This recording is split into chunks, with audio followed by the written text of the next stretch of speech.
Spigen iPhone 13 case, MagSafe compatible.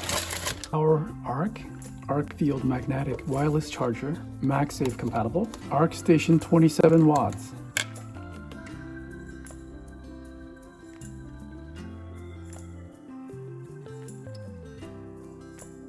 want to mention that although it is not designed to charge the MacBook, it is totally possible and doable to use this tiny charger to keep the MacBook Pro charged, and that will max out the charger.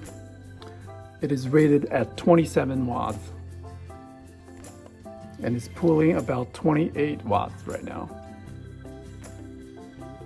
And of course, iPad, no problem. The Spigen 27 watts and the MagSafe charger works great for the iPhone 12, 13, and even 11. Let me show you. When plugged in, it's not consuming any power. That's great. So we have the peace of mind knowing that it's not going to draining the electricity when it's not in use. And my iPhone 12, my iPhone 13 here is fully charged already at 100%.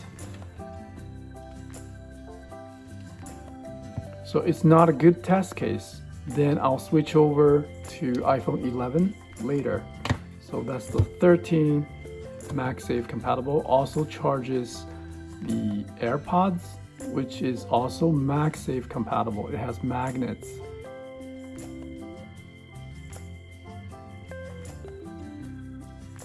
About 1.3 watts. Okay, and just want to give you guys a quick look of how it works behind the scenes for the MagSafe iPhone case. This is how it aligns. It's transparent, so we can see that's the magnets attaches together like that. Now let's test the iPhone 11, which is not MagSafe compatible, and I'm wearing a case. I think this is a much better test case than my fully charged iPhone 13. My case has a metal embedded, so it also attaches, but it's not the best. Keep in mind, this is iPhone 11. Let's keep an eye on the charging wattage, and there is a definitely conversion loss from the charger to the wireless charging pad, then to the iPhone. The maximum wattage iPhone can take in is 7.5 watts. If you have an Android phone like a Samsung, then you can probably get 15 watts out of this.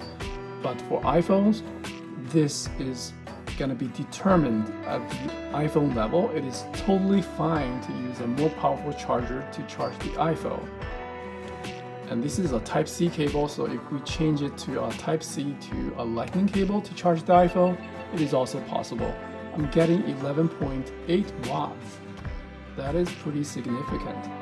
But there is no way for me to measure the power transfer from this pad to the iPhone.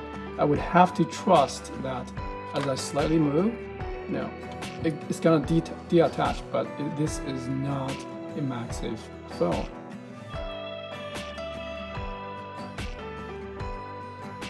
iPad 11 with M1 chip.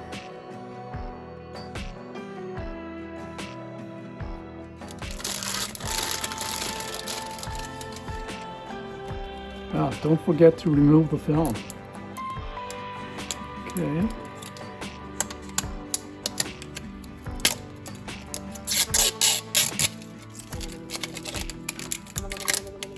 Looks like very well made, high quality case.